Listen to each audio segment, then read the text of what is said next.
नमस्कार दोस्तों, आप सभी का स्वागत है मेरे यूट्यूब चैनल AR कुमार पे। दोस्तों, आगे बढ़ने से पहले प्लीज चैनल को लाइक करें, सब्सक्राइब करें, बेल आइकन को प्रेस करें। दोस्तों, लोकसभा इलेक्शन का आज रिजल्ट आ चुका है। एनडीए को मिले हैं दोस्तों 292 सीटें और इंडिया को मिले हैं 232 सीटें। तो दोस्तों, क्या एनडीए अपना गवर्नमेंट बनाएगी? क्या तीसरी बार पीएम मोदी भारत के प्रधानमंत्री बनेंगे? ये अब शक के दायरे में आ चुका है दोस्तों क्वेश्चन। शक के दायरे में इसलिए आ चुका है क्योंकि जो बीजेपी की जो वोट मिले हैं, बीजेपी पार्टी को 240 सीट हैं बीजेपी के पास। और जब तक बीजेपी को अलायंस नहीं मिलेंगे तब तक वो गवर्नमेंट नहीं बना पाएगी बीजेपी की पार्टी। और बीजेपी के जो गवर्नमेंट बनाने के लिए जो एनडीए में जो पार्टियां हैं, जो अलायंस हैं, वो है जेडीयू, नीतीश कुमार। आप सभी को पता है कि नीतीश कुमार एक किंग मेकर की भूमिका हमेशा निभाते हैं। उनका इतिहास रहा है कि किंग मेकर हमेशा बनते ही हैं। यदि कोई भी पार्टी गवर्नमेंट बनाता है तो उनकी जो रोल है बिल्कुल ही सामने आ जाता है। उनके रोल के बिना कोई भी गवर्नमेंट बन नहीं पाता है। इस बार बीजेपी को कोई में बहुमत नहीं मिला है। बहुमत से अभी 32 सीटें दूर हैं वो। और उन 32 सीटों के लिए उनको अपने अलायंस के ऊपर डिपेंड करना पड़ रहा है। बीजेपी पार्टी जो है, क्या गवर्नमेंट बनाने के लिए नीतीश कुमार और चंद्रबाबू नायडू, ये दो ऐसे हैं नेता जो भारत के सरकार के साथ मिलकर किंग मेकर बन सकते हैं। भारत का सरकार बनाने के लिए वो किंग मेकर साबित हो सकते हैं। लेकिन क्या वो सरकार बीजेपी की बनाएंगे या फिर वो सरकार एनडीए को छोड़कर इंडिया अलायंस की बनाएंगे?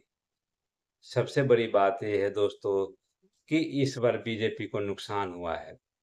2019 का जो इलेक्शन हुआ था, उस समय बीजेपी को अकेले सीट मिले थे 303 और पूरे एनडीए को मिले थे 353 सीटें। और उस समय बीजेपी अपने दम पर गवर्नमेंट बनाया था 303 सीट लेकर। लेकिन इस बार बीजेपी को सिर्फ सीटें जो मिली हैं 240 सीटें मिली हैं। तो बीजेपी इस बार अपने दम पर गवर्नमेंट नहीं बना पाएगी। उनको अब अपने अलायंस के ऊपर डिपेंड रहना पड़ रहा है दोस्तों। और बात करें कांग्रेस की, तो कांग्रेस को जो सीट मिला था या फिर पूरे यूपीए को मिला था, 2019 का जो गठबंधन था यूपीए, उस समय उनको टोटल सीट मिला था 91। लेकिन 2024 के जो इलेक्शन में उनको सीट मिला है 232 सीटें।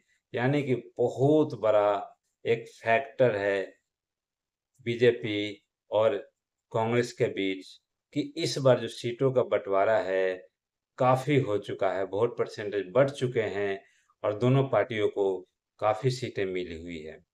यानी बीजेपी को इस बार नुकसान हुआ है 2024 के इलेक्शन में, और कांग्रेस को इस बार या फिर इंडिया जो उनके अलायंस है कांग्रेस के, उनको फायदा हुआ है।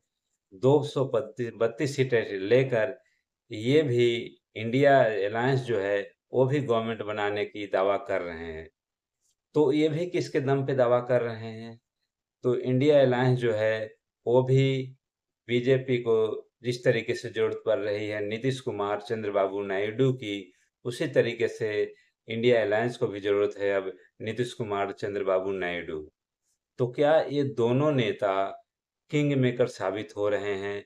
लेकिन ये किंग बनाएंगे किसको, बीजेपी को कि कांग्रेस को? सबसे बड़ी बात यह है कि ये किसके साथ जाना चाहते हैं। दोनों ही, एनडीए हो या इंडिया अलायंस हो, दोनों ही इन दोनों को किंग मेकर जो साबित होने वाले हैं चंद्रबाबू नायडू और नीतीश कुमार, इन दोनों को अपने फेवर में करने के लिए कुछ भी कर सकते हैं। कुछ भी कर सकते हैं। और आप सभी को याद होगा कि जो नीतीश कुमार हैं, जो इंडिया अलायंस बनाए थे, नीतीश कुमार ने ही नींव रखी थी पीएम मोदी को सत्ता से हटाने के लिए। तो क्या अभी जो गठबंधन है, एनडीए के साथ जा चुके हैं नीतीश कुमार, क्या फिर वो एक बार इंडिया अलायंस के साथ आकर क्या पीएम मोदी मोदी को झटका देंगे? क्या पीएम मोदी तीसरी बार फिर पीएम बनेंगे? ये बहुत बड़ी बात है। पीएम मोदी यदि पीएम बनते भी हैं तो अपने दम पे नहीं बनने वाले हैं। उनको दूसरे की अभी ज़रूरत है, अपने अलायंस की ज़रूरत है, जिसमें नीतीश कुमार और चंद्रबाबू नायडू इन दोनों का रोल बहुत ही महत्वपूर्ण है। किंग मेकर साबित हो रहे हैं और इन्हीं के ऊपर डिपेंड करता है किसी का भी गवर्नमेंट बने, इन दोनों का रोल बहुत महत्वपूर्ण होने वाला है। जब तक इन दोनों का सपोर्ट नहीं मिलेगा, कोई भी गवर्नमेंट नहीं बना पाएगा। तो इन दोनों के ऊपर ही डिपेंड है, एनडीए हो या इंडिया अलायंस हो। यदि ये दोनों जिसको सपोर्ट करेंगे गवर्नमेंट उसी का ही बनेगा। लेकिन ये देखने वाला है, आने वाले 2 या 3 दिन में क्लियर हो जाएगा पिक्चर कि ये दोनों ही किंग मेकर साबित तो हो रहे हैं, लेकिन ये किंग बनाएंगे किसको? बीजेपी को या फिर इंडिया अलायंस को? सबसे बड़ी बात ये है, वक्त बताएगा कि ये किस तरफ जा रहे हैं ये दोनों नेता।